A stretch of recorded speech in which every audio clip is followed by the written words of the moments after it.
नमस्कार जय जगन्नाथ आपण मानक जे ओडिया क्लासेस नुआ एक क्लास को आपको स्वागत करुच्ची। ओडिया व्याकरण को लेकिन आम मनरे अनेक संशय रही था, भय मध्य रही था व्याकरण केमी आम अधिक नंबर आनीपर।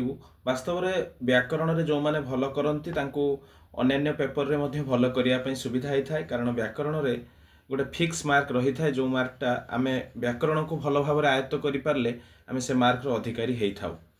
तेज आसतु आम जो एसएसबी ओडिया सिलेबस प्रथम यूनिट रे यहाँ रही पाठ्यक्रम रही ध्वनि वर्ण और वर्णमाला। आम मुख निसृत नाद बा शब्द को ध्वनि कही था। आम जहाँ कहू ता ध्वनि, से ध्वनि मानू जितेबाला विधिबद्ध भाव में लिखित रूप दे था वर्ण कही था। वर्ण कौन हुए ना ध्वनि वर्ण मानकर ध्वनिर वर्णित रूप होची वर्ण, आ तार अक्षत रूप माने जो तार विलोप घटी न थाए ताको एक लिखित रूप देवाई आम वर्णर बा अक्षर साहाय्य नहीं था। तार क्षय न थाए बोली से अक्षर, से वर्णित होता है बोली वर्ण, एवं लिप्यते इति लिपि ता लिपा हो जाए थाए बोली ताको आम लिपि कही था। ताले से जो वर्ण अक्षर बा लिपि ए तीनटा जाक कथा गोटे ताकू आम विभिन्न प्रकार विभागीकरण करमती कि ओडिया भाषा रे आमर जो वर्णमाला रे अक्षर संख्या को लेकर अनेक संशय रही था। कई को पुस्तक 49 बोली लिखिता बेले कई 50 कई 51 लिखिं। तबे जोटा बहुजन सम्मत मत आम सेटा को ग्रहण करने उचित।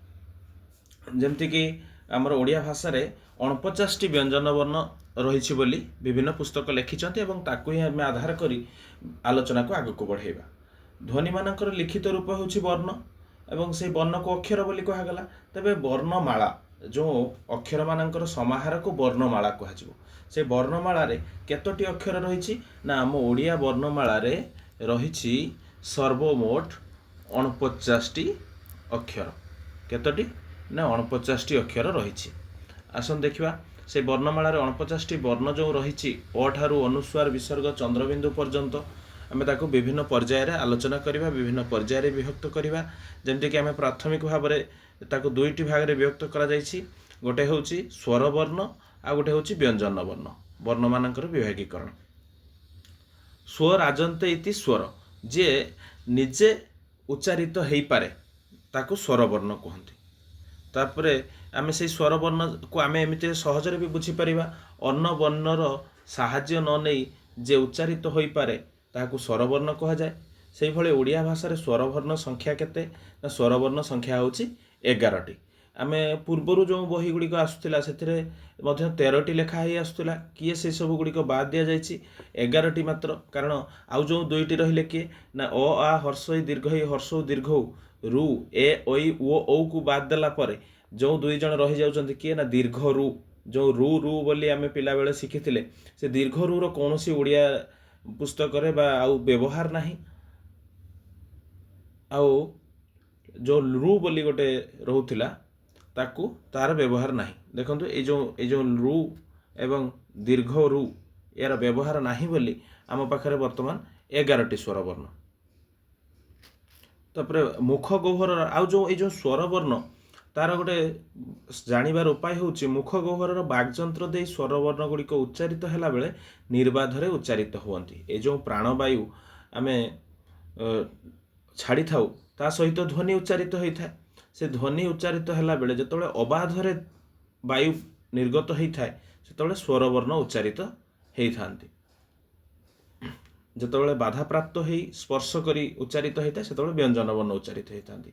आम अन्य पर्यायर व्यंजन वर्ण को पढ़िबा। एबे स्वर वर्ण रे विभागीकरण रे देखिबा स्वर वर्ण को मुख्यतः दुई भाग रे विभक्त करा जाउछि। कोन कोन ना दीर्घ स्वर और हर्ष स्वर बा हर्ष स्वर और दीर्घ स्वर। हर्ष स्वर कहले काहा को बुझिबा? हर्ष स्वर कहले आम जेतबेले मुख निसृत वायु बा प्राणवायु द्वारा आम जेतबेले ध्वनि उच्चारण होउछि बोली कहूछु, जेतबेले आम कम समय नहीं थाउ, खूब स्वल्प समय नहीं थाउ, हर्ष आकार उच्चारण करथाउ। हर्ष माने होछि संक्षिप्त बस कम, ताको आम हर्ष स्वर कही थाउ। जेतबेले दीर्घ समय नहीं थाउ, दीर्घ प्राणवायु निर्गत होता है ताको आम दीर्घ स्वर कही थाउ। हर्ष स्वर भितर किए ना अ हर्षई उ आ रु आसती। ये चारिटी ध्वनि को आम हर्ष ध्वनि कही था।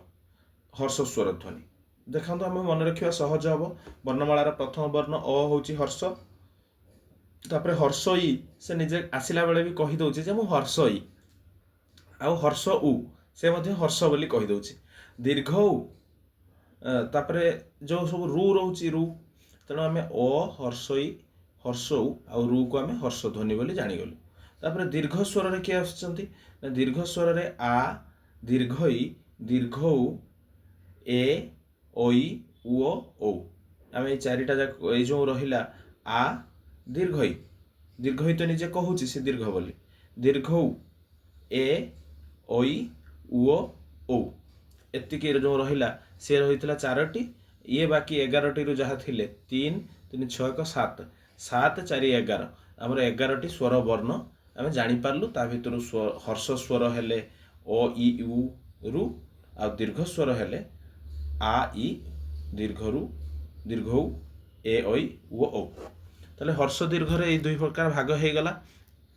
किंतु आउ गोटे कथा कौन आसुची ना जो उच्चारण समय को लेकिन तो आम हर्ष दीर्घ विभागीकरण करदे। तापर आसूची जो 11टी स्वर वर्ण रोचे कौन 11टा जाक ध्वनि रोचे कि ना, 11टी स्वर वर्ण रे 8टी मात्र ध्वनि रोचे।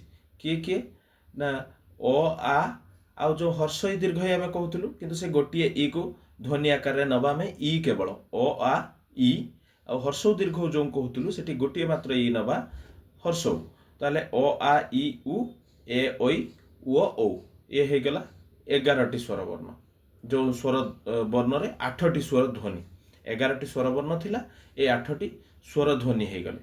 तापर से 8टी स्वर ध्वनि रु मध्य आमे जतबेले मौलिक स्वर खोजिबा आउ दुईटी से बाद पड़े। किए किए ना ओई आउ ओ बाद पड़े। किए किए बाद पड़े देखंतु, जतबेले आमे मौलिक स्वर ध्वनि देखिबा ओई आउ ओ से बाद पड़े। ताहले रही मौलिक स्वर ध्वनि संख्या केते ना, ओडिया भाषा रे मौलिक स्वर ध्वनि होचंती 6टी। आमर वर्ण हो गला स्वर वर्ण 11टी, स्वर वर्ण 11टी रु स्वर ध्वनि हो गले 8टी, एवं स्वर ध्वनि 8टी रु मौलिक स्वर ध्वनि है 6टी, मौलिक शुद्ध स्वर ध्वनि। सेमती प्रश्न पचारे आमको 6टी उत्तर देवाई पड़ो। पिला माने एथि कन्फ्यूज हुअंती जे स्वर वर्ण केतोटी, स्वर वर्ण होची 11टी, स्वर ध्वनि केतोटी, स्वर ध्वनि होची 8टी, आउ शुद्ध मौलिक स्वर ध्वनि केतोटी, तार उत्तर आसीबो 6टी। आउ जेमती परवर्ती समय कहीं भूल करेनि बोली मैं आशा करी। देखा एथर आग को आसवा ताले स्वरर विभागीकरण ये सरीगला। देखो जो ओई आउ ओ को आम कहीं मौलिक शुद्ध स्वर ध्वनि सहित नेले, कारण ताको संयुक्त स्वर बा युक्त व्यंजन स्वर बोली बा संध्याक्षर बोली कहते। देखो ताको विभिन्न प्रकार कह जाई पारुची, ताको कह जाउची संध्याक्षर, ताको कह संयुक्त अक्षर ओई ओ ई मिसिके ओई होउचंती, ओ उ मिसिके ओ होउचंती। तेणु या आम संयुक्त स्वर ध्वनि भाव में नहीं पारिबा। तापर आम आसवा व्यंजन वर्ण पाली को। व्यंजन वर्ण गोटे दीर्घ व्यापार व्यंजन वर्ण, किंतु देखो ये जो स्वर व्यंजन भितर विभागीकरण को आम जापर निश्चित भाव में प्रतिटी परीक्षा रे आमको किसी ना किसी क्वेश्चन देखापी मिल। व्यंजन वर्ण होची जो वर्ण गुड़िक स्वरर साहाय्य बिना उच्चारित हो पारती नाही, सेमानंको व्यंजन वर्ण कहुए। तामेले व्यंजन वर्ण उच्चारण होगापाई स्वर वर्णर एकांत आवश्यकता रही। स्वर वर्ण न आसिले व्यंजन वर्ण उच्चारित हो पार ना, अर्थात स्वर सहित युक्त हेले व्यंजन वर्ण गुड़िक उच्चारण हुअंती। से व्यंजन वर्णर संख्या केते ना, व्यंजन वर्णर संख्या होची 38। केते 38। ताले आमर ये होची 38, जो स्वर वर्ण थिला 11टी, टोटाल आमर हो गला 49टी वर्ण, 49टी वर्ण। ये जो स्वर वर्णर संख्या 11 आउ व्यंजन वर्णर संख्या 38, से जो 38टी व्यंजन वर्ण को आम पुणी विभिन्न विभाग में विभक्त करिछु। जेमति कि आमर वर्गीय आउ अवर्गीय, यांक भितर 38टी व्यंजन वर्ण रे 32टी ध्वनि अच्छी। सेठी जेमति आम 8टी ध्वनि देखिथिले, एठी 32टी ध्वनि अच्छी। ताले 32टी ध्वनि से 8टी ध्वनि टोटाल 40टी ध्वनि अच्छी, आउ 9टी ध्वनि नाही, वर्ण आकार रे अच्छी किंतु ध्वनि नाही।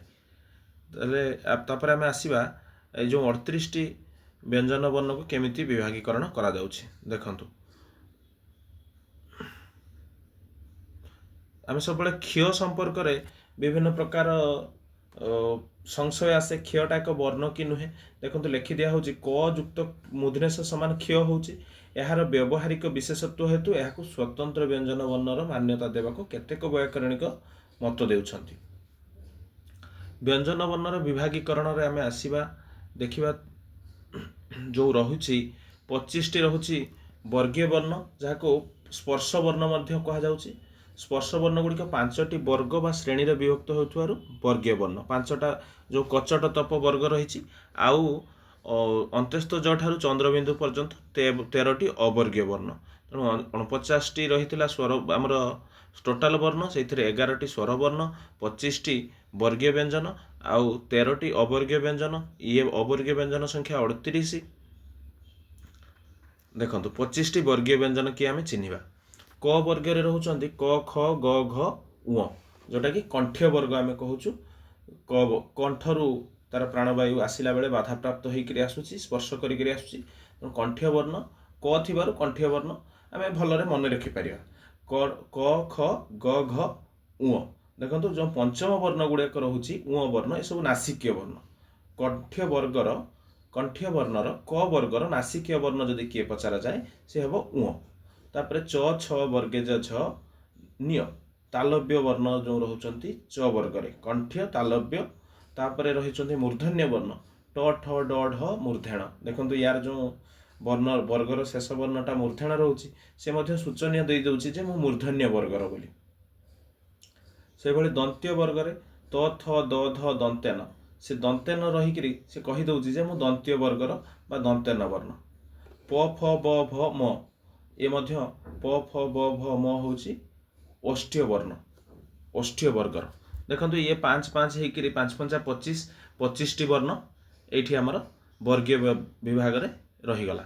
ତାପରେ ଯେତେବେଳେ ଅବର୍ଗୀୟ ବିଭାଗୀକରଣକୁ ଆସୁଛେ, ଆମେ ଅବର୍ଗୀୟ ଭିତରେ ଦେଖୁଛେ କ'ଣ ନା ମ ପାଖରେ ଯେତେବେଳେ ସରୁଛି ଅନ୍ତସ୍ଥ ଜ ଅନ୍ତସ୍ଥ ୟ ର ଳ ଲ, ଆଉ ଯେଉଁ ଅବର୍ଗୀୟ ବ, ଉଚ୍ଚାରଣ କ୍ଷେତ୍ରରେ ଏଗୁଡ଼ିକ ସ୍ୱର ଓ ବ୍ୟଞ୍ଜନର ମଧ୍ୟବର୍ତ୍ତୀ ହେତୁ ଅନ୍ତସ୍ଥ ବର୍ଣ୍ଣ।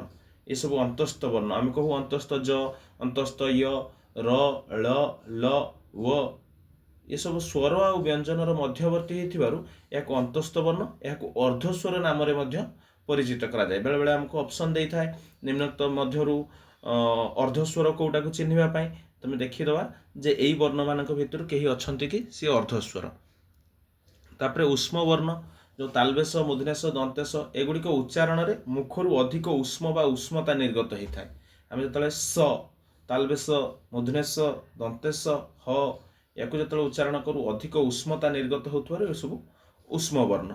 ତାପରେ ଯେଉଁ ଅଯୋଗବାହ ବର୍ଣ୍ଣ, ଅଯୋଗବାହ ବର୍ଣ୍ଣ ମାନେ ସେମାନେ କୌଣସି ବର୍ଗରେ ନୁହନ୍ତି, ଯେଉଁମାନେ କି ବିନା କୌଣସି ଅକ୍ଷର ସହାୟତାରେ ସେମାନେ ମାନେ ବସି ବି ପାରିବେନି, ଉଚ୍ଚାରଣ ବି ହେଇପାରିବେନି। ସେମାନେ କିଏ ନା ଅନୁସ୍ୱାର ବିସର୍ଗ ଚନ୍ଦ୍ରବିନ୍ଦୁ। এই ବର୍ଣ୍ଣଗୁଡ଼ିକ ସ୍ୱର କିମ୍ବା ବ୍ୟଞ୍ଜନ ବର୍ଣ୍ଣର ଆଶ୍ରୟ ବିନା ଉଚ୍ଚାରିତ ହୋଇପାରନ୍ତି ନାହିଁ। ଏଣୁ ଏଗୁଡ଼ିକ ମଧ୍ୟ ଆଶ୍ରିତ ବର୍ଣ୍ଣ କହନ୍ତି। ଦେଖ ଏଇଠି ଗୋଟେ ନୂଆ କନସେପ୍ଟ ଆସିଲା, ଆଶ୍ରିତ ବର୍ଣ୍ଣ। ଆମେ ଯେଉଁଟାକୁ ଅଯୋଗବାହ ବର୍ଣ୍ଣ କହୁଛୁ ତାକୁ ମଧ୍ୟ ଆଶ୍ରିତ ବର୍ଣ୍ଣ କହୁଛୁ। ଆଶ୍ରିତ ବର୍ଣ୍ଣ ଅର୍ଥାତ୍ ସେମାନେ ଅନ୍ୟ ବର୍ଣ୍ଣର ଆଶ୍ରା ନେଇକରି ହିଁ ଉଚ୍ଚାରଣ ହୁଅନ୍ତି। ତାହେଲେ ଯେତେବେଳେ ପ୍ରଶ୍ନ ପଡ଼ିବ ଆଶ୍ରିତ ବର୍ଣ୍ଣ ସଂଖ୍ୟା କେତେ ବା ଆଶ୍ରିତ ବର୍ଣ୍ଣ କାହାକୁ କୁହାଯାଏ, ଆମେ ସମସ୍ତେ ଲେଖିପାରିବା ଅନୁସ୍ୱାର ବିସର୍ଗ ଚନ୍ଦ୍ରବିନ୍ଦୁ ବୋଲି। ତାପରେ ଆମେ ଯେତେବେଳେ ଅନୁନାସିକ ବର୍ଣ୍ଣକୁ ଆସୁଛୁ, ଅନୁନାସିକ ବର୍ଣ୍ଣ ମଧ୍ୟ ଗୋଟେ ବିଭାଗୀକରଣ। ପ୍ରତ୍ୟେକ ବର୍ଗର ପଞ୍ଚମ ବର୍ଣ୍ଣ ମୁଁ କହିସାରିଥିଲି ପୂର୍ବରୁ, ଙ ନିୟ ମୂର୍ଧେଣ ଦନ୍ତେନ ମ, ତଥା ଆଉ ଯେଉଁ ରହିଲା ଏ ଯେଉଁ ଅଯୋଗ ବାହାରେ ରହୁଛନ୍ତି ଆଶ୍ରିତ ବର୍ଣ୍ଣରେ ଅନୁସ୍ୱାର ଆଉ ଚନ୍ଦ୍ରବିନ୍ଦୁ, ଏତିକି ସବୁ ଉଚ୍ଚାରଣରେ ନାସିକାର ସାହାଯ୍ୟ ନିଆଯାଉଥିବାରୁ ଏଗୁଡ଼ିକ ଅନୁନାସିକ ବା ଅନୁନାସିକୀୟ ବର୍ଣ୍ଣ କହନ୍ତି। କିନ୍ତୁ ଏହାର ମଧ୍ୟ ଗୋଟେ ବ୍ୟତିକ୍ରମ ଅଛି। ଯେତେବେଳେ ଶବ୍ଦରେ ଇଏ ପ୍ରଥମ ବ୍ୟବହାର ହେବେ, ଏ ଯେଉଁ ନାସିକୀୟ ବର୍ଣ୍ଣ ଗୁଡ଼ିକ ଏଗୁଡ଼ିକ ପ୍ରଥମେ ଯଦି ବ୍ୟବହାର ହୁଅନ୍ତି, ଯେମିତି ମ ଦନ୍ତେନ, ଏମାନେ ସବୁ ତ ପ୍ରଥମେ ବ୍ୟବହାର ହେଇପାରନ୍ତି। ପ୍ରଥମ ବ୍ୟବହାର ହେଲା ବେଳେ ସେମାନେ ନିରୁନାସିକ ହୁଅନ୍ତି। କିନ୍ତୁ ଯେତେବେଳେ ଦ୍ୱିତୀୟ ଅକ୍ଷର ଭାବରେ ବା ତୃତୀୟ ଅକ୍ଷର ଭାବରେ ବ୍ୟବହାର ହୁଅନ୍ତି, ସେତେବେଳେ ନାସିକୀୟ ହୁଅନ୍ତି। ଯେମିତି ଉଦାହରଣ ଆମେ ଯଦି ନେବା ମାଧବ, ମାଧବ ଶବ୍ଦରେ ମ ସେଠି ଅନୁନାସିକ ନୁହେଁ, ସେଟା ନିରୁନାସିକ। କିନ୍ତୁ କଲମ କହିଲେ ମଟା ସେଠି ନାସିକ୍ୟ ହେଇଛି, ନାସିକ୍ୟ ବର୍ଣ୍ଣ ହେଇଛି। ତେଣୁ ଇଏ ମଧ୍ୟ ଗୋଟେ नियम रही जिते म आउ म भितर आम तफात देखा से भाया जो ड आउ ढ ता तले जो बिंदु दिज्व कि ना आम जो अढ़ उच्चारण करूँ अढ़ ढ जो पैड कहू पैड कहला बेले डटा तृतीय वर्ण भाव में आसूची से आम बिंदु दौ कारण से ड आते डामरा लिखू डामरा लिखला बेले आ बिंदु दि जाए ना कारण प्रथम वर्ण ता पाखे स्वर वर्ण थिले आम ड भाव में उच्चारण होकर बिंदु दि जाए प्रायतः समस्ते जानी ये नियम तापर आम आसवा जे वर्ण गुड़ाकर उच्चारण और विभागीकरण देखु आम जानी क ख ग घ उ ये जो पांचटा थिला कंठ्य वर्ण ता सहित पूर्वर जोड़ा हे स्वर वर्ण भी कंठ्य वर्ण किए ना अ आ होचंती कंठ्य वर्ण आउ जो अवर्ग्य व्यंजन भितर ह आउ विसर्ग होचंती कंठ्य वर्ण ताले कंठ्य वर्ण हो गले अ आ क ख ग घ उ ह आ विसर्ग से भाया तालव्य वर्ण क्यों माने ना हर्षई दीर्घई आसवे च छ वर्गे जे झ अंत्यस्थ ज अंतस्थ य तालवेश आउ जो निय थिला ये सब तालव्य वर्ण तापर रु ट ठ ड ढ मूर्धेण मूर्धनेश मूर्धन्य वर्ण देखो मूर्धेण से तो कहूँ मूर्धनेश माने मूर्धारू आसुची बोली मूर्धनेश भी कहूँ मूर्धारू आसुची बोली से भाया त थ द ध दंतेन जो थिला ता सहित दंतेश भी मध्य जोड़िबो अवर्ग्य व्यंजन रु रु प फ ब भ म ये सब अष्टवर्ग वर्ण रे आसीबे अष्ट द्वारा उच्चारण स्थान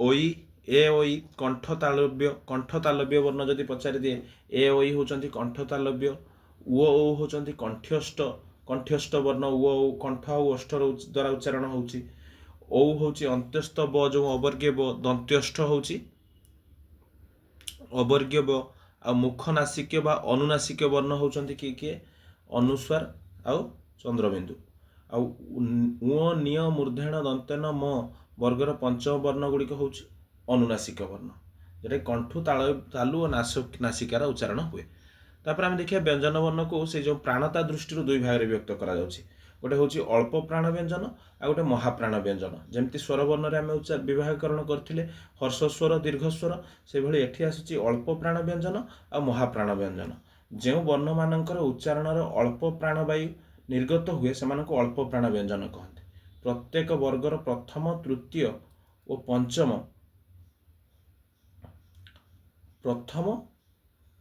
तृतीय और पंचम वर्ण को अल्प प्राण व्यंजन कह जाए देखो जो आम लिखुचे अल्प प्राण जो लिखुचे अल्प प्राण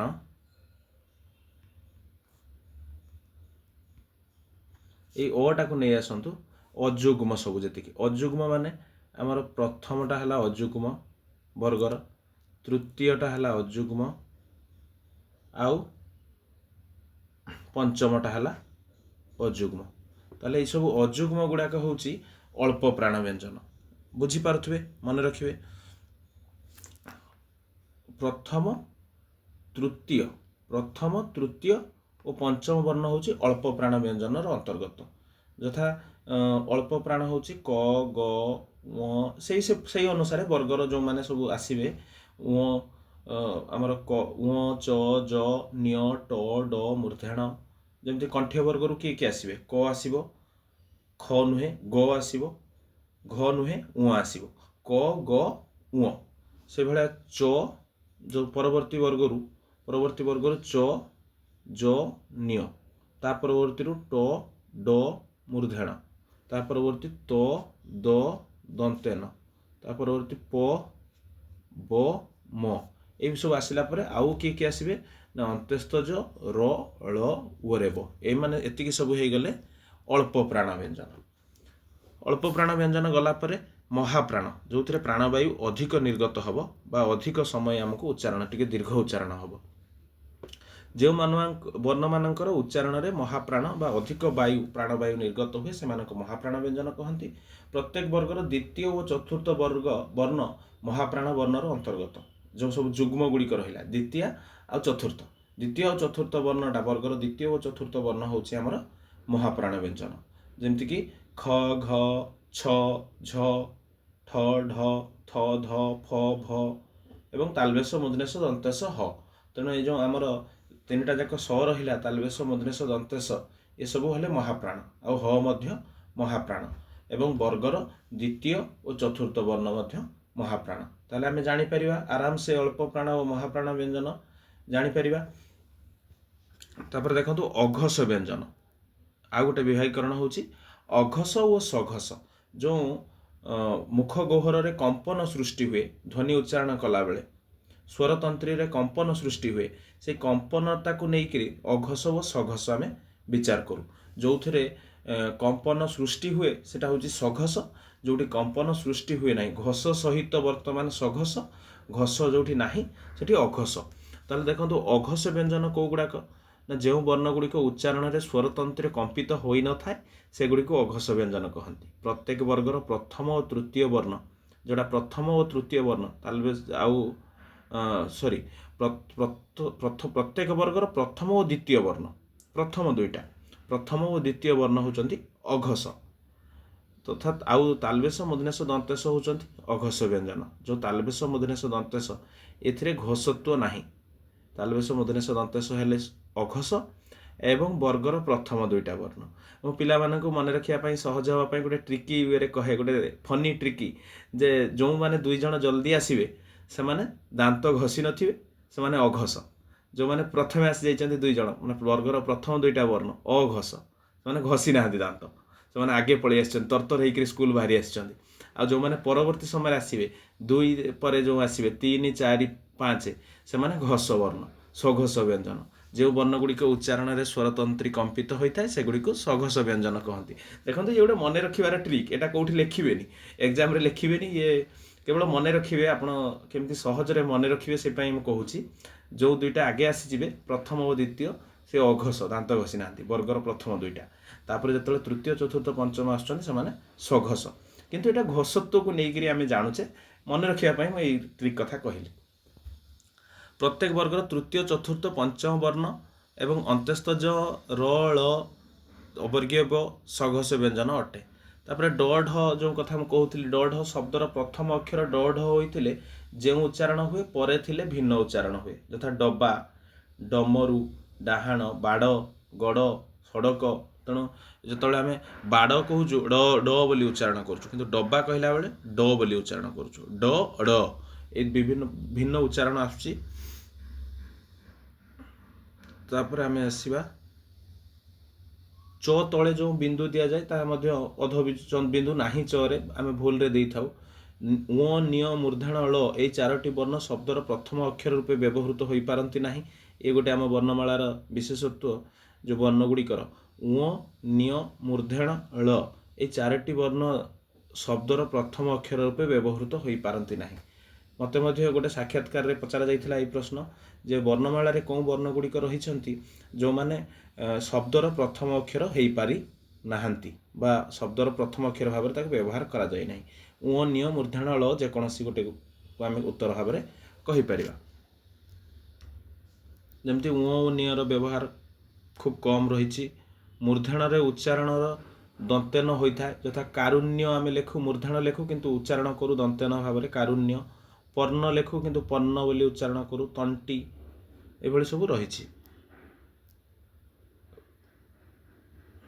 ତାପରେ ଦନ୍ତେନ ଓ ମ ବର୍ଣ୍ଣଦ୍ୱୟ ଅନୁନାସିକ, ମାତ୍ର ଯେଉଁଟା ପ୍ରଥମରୁ ମଧ୍ୟ ମୁଁ କହିସାରିଥିଲି ଯେ ଆଦ୍ୟରେ ବ୍ୟବହାର ହେଲେ ସେଗୁଡ଼ିକ ନିରୁନାସିକ ହୋଇଯାଆନ୍ତି। ଦନ୍ତେନ ଓ ମ। ଅନ୍ତସ୍ତଜ ଓ ଅନ୍ତସ୍ତୟ ଓଡ଼ିଆ ବର୍ଣ୍ଣମାଳାରେ ଏଇ ଦୁଇଟି ପୃଥକ ବର୍ଣ୍ଣ। ଆମେ ବେଳେବେଳେ ଭାବୁ ପ୍ରାୟ ଅନ୍ତସ୍ତୟ ଅନ୍ତସ୍ତଜ ସମାନ ବୋଲି, ନା, ଏ ଦୁଇଟା ସ୍ୱତନ୍ତ୍ର ବର୍ଣ୍ଣ, ତାର ସ୍ୱତନ୍ତ୍ର ବ୍ୟବହାର ରହିଛି। ଯେମିତି ଆମେ ଯଥା କହୁ, ଯମୁନା କହୁ, ଯାତନା କହୁ, ଲୟ କହୁ, କାୟ। ଏମିତି ଳ ଓ ଳ ମଧ୍ୟ ଦୁଇଟା ପୃଥକ ବର୍ଣ୍ଣ। ଯେଉଁ ଅବର୍ଗୀୟ ବ ବା ଓରେ ବ ବୋଲି ମୁଁ ଯେଉଁଟା କହୁଛୁ, ଆମ ଭାଷାରେ ଅବର୍ଗୀୟ ବ ସ୍ଥାନରେ ଏଇ ନୂତନ ଲିପି ବର ବ୍ୟବହାର କରାଯାଉଛି। ଯେମିତିକି ଏସବୁ ଦେଶୀ ବିଦେଶୀ ଶବ୍ଦରେ ଲେଖା ପାଇଁ ବ୍ୟବହାର ହୁଏ। ୱାସିମ୍, କନୱାର, ଯେଉଁ ବେୱା, ୱାର୍ଦ୍ଧା, ୱାରେଣ୍ଟ ଏସବୁ ବିଶେଷ କରିକି ବୈଦେଶିକ ଶବ୍ଦ ଲେଖିଲା ବେଳେ ବ୍ୟବହୃତ ହୁଏ। ଯେଉଁ ବିସର୍ଗ କଥା କହୁଥିଲେ, ବିସର୍ଗ ହେଉଛି ଓଡ଼ିଆ ଭାଷାରେ ବିସର୍ଗର ସ୍ୱତନ୍ତ୍ର ଉଚ୍ଚାରଣ ନାହିଁ। ଏହାକୁ ମାନେ କୌଣସି ଅକ୍ଷର ସହିତ ବ୍ୟବହାର ହେଲେ ଆମେ ହ ରୂପରେ ଉଚ୍ଚାରଣ କରିଥାଉ। ଦୁଃଖ, ହ, ଦୁଃଖ, ସୁଖ ବିସର୍ଗ ଲାଗିଥିଲେ ଆମେ ତାକୁ ହ ଭାବରେ ଉଚ୍ଚାରିତ କରିଥାଉ। ମନ, ରାମ, संस्कृत शब्द सब आम विसर्ग लगे उच्चारण करें। अनुस्वार चंद्रबिंदु कथा जो कहते उच्चारण स्वर सहित सर्वदा संश्लिष्ट, जमीक मांस कांस दंशन ये सब स्वर सहित संश्लिष्ट। तालवेश मूर्धन्यस दंतेश ये तीनोटी वर्णर उच्चारण ओडिया रे प्राय दंतेश होता है। आम तालवेश मूर्धन्यस दंतेश तीनटा स्वतंत्र भाव में लेखिले उच्चारण बेले आम केवल दंतेशटा को ही सहज सुलभ भाव में उच्चारण कर। ध्वनि तत्व दृष्टि स्वर ध्वनिर वर्गीकरण जो रही आम विभिन्न प्रकार देखा, जोटा मुझे कहूली 8टा ध्वनि रोचे, ता भर 6टा स्वर आम पूर्व ये सब आलोचना कर देचे। स्वर ध्वनि जो तार वर्गीकरण रोचे, स्वर ध्वनि वर्णर वर्गीकरण अग्रस्वर पश्चात स्वर मध्य स्वर ये रही कि रोचे। अग्रस्वर कहले क्या आम बुझेबा ना, जो स्वर ध्वनिर उच्चारण समय आमर जिह्वा अग्र बा सम्मुख भाग को माड़ी आसी थाए, जो जिभटा आम जिह्वार जो अग्रभाग से कौन हो आग को माड़ी आस, जो स्वरध्वनि उच्चारण समय आम जिह्वा अग्र बा सम्मुख भाव को माड़ी आसी थाए बा प्रस्तुत होता है ताको अग्रस्वर कहा जाए। यथा हर्षई ए, कौटी कौटी मध्य आ को अग्रस्वर ध्वनि कहा जाए। सॉरी आ ई ए हाँ आगे आई ए से भाया पश्च स्वर ध्वनि आउ जहाँ रहा जो आ को मध्य स्वर ध्वनि कह जाए। पश्चात स्वर ध्वनि जहाँ सब बाद रहा जे जो स्वर ध्वनि उच्चारण समय जिह्वा पछकू बा पश्चात दिग को अग्रसर होता है, मुह जिह्वाटा पछ आड़ को जो जाए ताको पश्चात स्वर कह जाए। जमीक अ इ उ आगे आइए, आगे आ इ ए आइए रे आ जदि आमर आसुना अग्रस्वर ध्वनि रे इ आउ ए आसुचंती आगे आइए। आम जो कह आगे आइए, जो आम ट्रेन रे बस रे चढ़ू कौन कर आगे आइए आ इ ए, तो अग्रध्वनि हूँ इ आउ ए, पछरे कौन जहाँ रहिले ओ उ। तापर केंद्रीय ध्वनि बोली केंद्रीय बा जेटा जो स्वर ध्वनि उच्चारण समय जिह्वा केंद्र दिग को अर्थात आग जिभर पछ अर्ध पछ जिभ आग अर्ध ऊपर को उत्तोलित बा उठी जाए ताको केंद्रीय स्वर ध्वनि कहा जाए। सेमती केंद्रीय स्वर ध्वनि आमर आ को कहा जाए मध्य स्वर ध्वनि बा केंद्रीय स्वर ध्वनि। तापरे पुनरा जिभर उत्तोलन बा उच्चता दृष्टि स्वर मान चारि भाग रे व्यक्त कराई। जिभर उत्तोलन को लेकर चारि भाग रे गोटे हूँ संवृत स्वर, जो स्वर ध्वनिर उच्चारण समय जिभर किछि अंश अधिक ऊपर को उत्तोलित होगा द्वारा मुख विवर संकोचित होता है। जिभ अधिक ऊपर को उठी गले मुख विवरटा संकोचित होता है, ताकू संवृत स्वर कहा जाए। यथा इ आउ उ, इ उ इ उ या संवृत स्वर बोली कह जाउछि। अर्ध संवृत माने कौन होछि ना, जो स्वर संवृत क्या आम कहगला भल कि बुझंतु, जो स्वर ध्वनिर उच्चारण समय जिभर किछि अंश अधिक ऊपर को उत्तोलित होगा द्वारा जिभ अधिक ऊपर को उठी जावा द्वारा मुख विवरटा संकोचित हो जाता है। आमर जो मुख विवर जो देखिए प्राणवायु बाहर ता संकोचित हो जाता है, जिभ ऊपर को उठिले सी संकोचित हो जाए, ताहाको संवृत स्वर कहा जाए। तथा इ उ। तापर अर्ध संवृत स्वर कौन, जो स्वर ध्वनिर उच्चारण बेले जिभ अल्प ऊपर को उठी थाए एवं मुख गहर अर्ध संवृत होता है, ताको अर्ध संवृत स्वर ध्वनि कहा। यथा ए आउ उ। तापर विवृत स्वर, जो स्वर ध्वनिर उच्चारण समय जिभ ऊपर को उठी रही थाए एवं ता द्वारा मुख गहर संपूर्ण खोला रही थाए, ताको विवृत स्वर ध्वनि कहा जाए। तथा होची आ कहले आमे कौन होची मुख गहर पूरा खोली जाउछि। अर्ध विवृत स्वर, जो स्वर ध्वनिर उच्चारण समय जिभ स्वल्प उत्तोलित होई मुख विवर अधा खोला रही थाए, ताको अर्ध विवृत स्वर ध्वनि कहा जाए। यथा अ।